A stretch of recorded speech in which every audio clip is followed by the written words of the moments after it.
ที่ฐานทหารกัมพูชาเห็นว่าเมื่อคืนนี้มีเสียงตุ้มเกิดขึ้นทหารคนนี้เป็นทหารอยู่หน้าแนวฮะเตรียมจุดยั่วยุทหารไทยแต่พลาดครับระเบิดใส่ตัวเองซะก่อน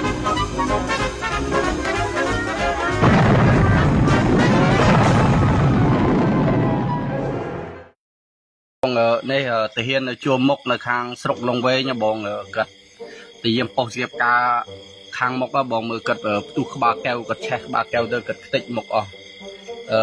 มองมันได้รู้เหรอได้từตู้ปอกเสียบกามองดอบนั่นไงนักแช่มกบองนี่คือจีเป็นโอ้บองมือบาดกัดควักขาดได้บองเหมือนมีขมเหลาคราบดำแล้วก็เหมือนผิวหนังลอกล่อนหรือเปล่าในคลิปเขาบอกทหารคนนี้เป็นทหารอยู่หน้าแนวฮะถูกระเบิดหรือไม่ก็เกิดไฟไหม้อัดใส่หน้าด้วย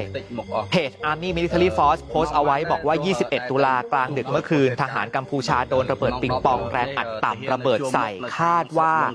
เตรียมจุดยั่วยุทหารไทยแต่พลาดครับระเบิดใส่ตัวเอง